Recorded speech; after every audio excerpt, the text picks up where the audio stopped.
अस्सलाम वालेकुम and welcome to reality check. आज के एपिसोड में हम बात करेंगे दो ऐसे टॉपिक्स की जो सिर्फ हेडलाइंस नहीं बल्कि गवर्नेंस, जस्टिस और पाकिस्तान के फ्यूचर से जुड़े हुए इम्पोर्टेंट सवालात भी उठाते हैं। इंडिया में डेवलप्ड प्रोजेक्ट्स के नाम पर मस्जिदों की डेमोलिशंस ने एक नई डिबेट छेड़ दी है। क्या ये वाकई इंफ्रास्ट्रक्चर डेवलपमेंट है या फिर ये रिलीजियस आइडेंटिटी और माइनॉरिटी राइट्स के हवाले से एक बड़ा कंसर्न है। और फिर हम रुख करेंगे पाकिस्तान के खूबसूरत गलियात का, जहां पर मानसून ने हज़ारों टूरिस्ट को अपनी तरफ खींच लिया है। लेकिन सवाल ये है कि क्या हम अपनी नेचुरल ब्यूटी को सिर्फ एंजॉय कर रहे हैं या उसे वाकई एक इकोनॉमिक अपॉर्चुनिटी में भी तब्दील कर पा रहे हैं या नहीं। तो चलिए शुरू करते हैं आज का रियलिटी चेक। इंडिया में उत्तर प्रदेश के वाराणसी में रोड वाइडनिंग और काशी विश्वनाथ कॉरिडोर प्रोजेक्ट के नाम पर मस्जिदों के हिस्सों को गिराया जा रहा है। स्टेट गवर्नमेंट का कहना ये है कि ये सिर्फ पब्लिक इंफ्रास्ट्रक्चर और इलीगल इंक्रोचमेंट्स के खिलाफ एक्शन किया जा रहा है, जबकि क्रिटिक्स का ये कहना है कि ये पैटर्न कुछ और कहानी सुना रहा है। क्या ये वाकई में डेवलपमेंट है या फिर इंडिया में मुसलमानों की रिलीजियस आइडेंटिटी को आहिस्ता आहिस्ता पब्लिक स्पेस से हटाने की कोशिश की जा रही है।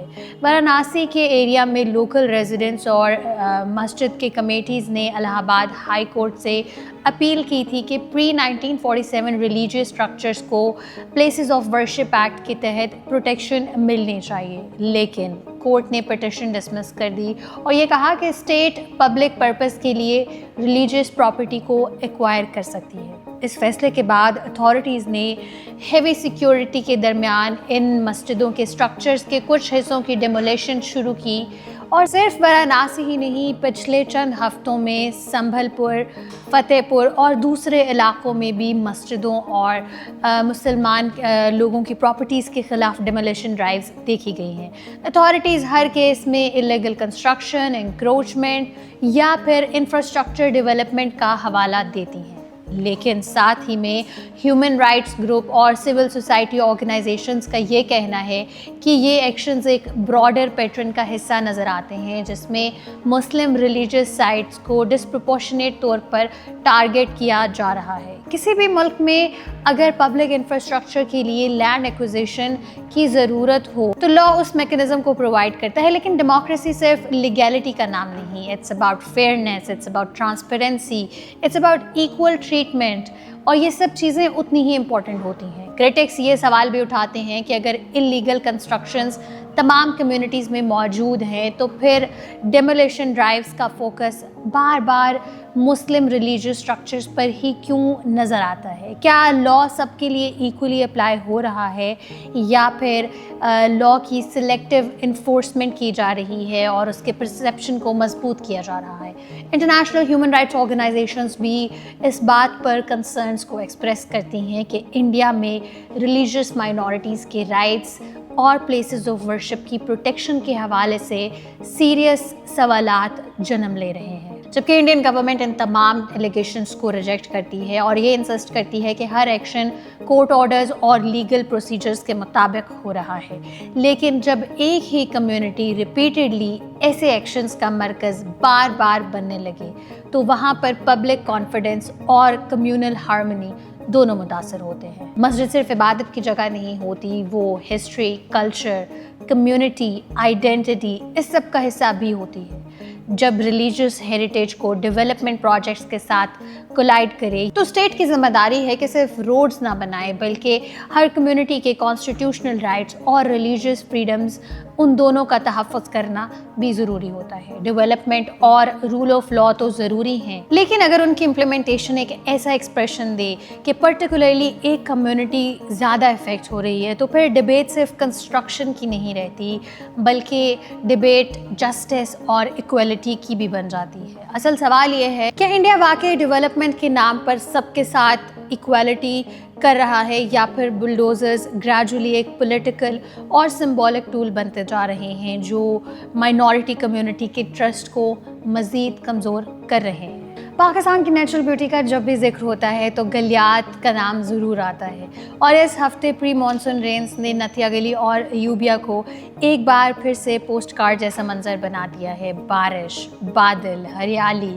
और ठंडी हवाओं ने हज़ारों टूरिस्ट को प्लेन्स की सख्त गर्मी से निकाल कर गलियात का रुख करने पर मजबूर कर दिया है। होटल्स फुल हैं, रेस्टोरेंट्स बिजी हैं, लोकल बिजनेसमैन भी काफ़ी मसरूफ़ हैं और शहर में काफ़ी रौनक देखने को मिल रही है। लेकिन इस खूबसूरत मंजर के साथ एक बड़ा सवाल भी जन्म लेता है, क्या पाकिस्तान अपनी नेचुरल ब्यूटी को वाकई एक इकोनॉमिक स्ट्रेंथ बना रहा है या फिर हम अब टूरिज़्म की असल पोटेंशियल से बहुत दूर हैं। प्री मानसून शॉवर्स के बाद अयूबिया और नथिया गली के pine forests, mist covered valleys और rainbow filled landscapes social media पर भी काफ़ी वायरल दिखाई दे रहे हैं। Historic horse trail, Ayubia chair lift, Mushkpuri और मिरंजानी के ट्रैकिंग रूट्स पर विजिटर्स की बड़ी तादाद नज़र आ रही है। Local horse Riders, photographers, tea stalls और होटल्स के मुताबिक हर रेनफॉल उनके लिए रोज़गार का एक नया मौका फराहम करती है। अयूबिया नेशनल पार्क भी वाइल्ड लाइफ लवर्स के लिए एक मेजर अट्रैक्शन बन रहा है,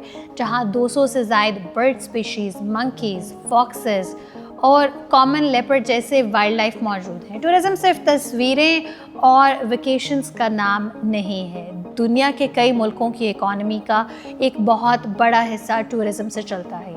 पाकिस्तान के पास snow covered mountains, deserts, beaches, forests और हिस्टोरिकल हेरिटेज, ये सब कुछ मौजूद है, लेकिन infrastructure, road connectivity, waste management, public facilities और डेस्टिनेशन मैनेजमेंट अब भी बहुत से टूरिस्ट स्पॉट्स पर एक बहुत बड़ा चैलेंज है। हर साल लाखों लोग गलियात, मरी, हुंजा, स्कर्दू जाकर रुकते हैं, वहाँ पर ट्रैवल करते हैं, लेकिन सवाल ये है कि क्या उन विजिटर्स को वर्ल्ड क्लास एक्सपीरियंस मिलता है या ट्रैफिक जैम्स, ओवर क्राउडिंग और इवन पुअर प्लानिंग उनके एक्सपीरियंस को काफ़ी हद तक मुतासर करती है। एक्सपर्ट्स का ये कहना है कि अगर सस्टेनेबल टूरिज़्म को प्रमोट किया जाए, लोकल कम्युनिटीज़ को एम्पावर किया जाए और उसके साथ ही साथ इंफ्रास्ट्रक्चर को इम्प्रूव किया जाए तो टूरिज़्म पाकिस्तान के लिए बिलियंस ऑफ डॉलर्स जनरेट कर सकता है। लेकिन अगर प्लानिंग के बगैर सिर्फ विजिटर्स की तादाद बढ़ती रही तो नेचुरल,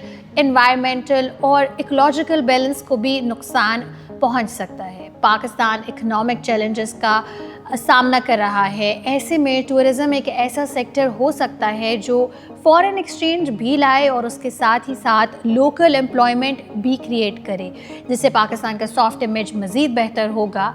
लेकिन नेचुरल ब्यूटी सिर्फ अल्लाह की नेमत है, उससे सस्टेनेबल इकोनॉमिक सक्सेस बनाना, उसके साथ प्लानिंग, इन्वेस्टमेंट और रिस्पॉन्सिबल टूरिज़्म पर भी डिपेंड करता है। गलियात का ये मानसून सीज़न यकीनन पाकिस्तान की खूबसूरती का एक और सबूत तो है, लेकिन असल सवाल तो ये है कि क्या हम अपनी नेचुरल ब्यूटी को सिर्फ सोशल मीडिया रील्स तक महदूद रखेंगे या हम उसे वाकई पाकिस्तान की इकॉनमी का एक पावरफुल इंजन भी बनाएंगे।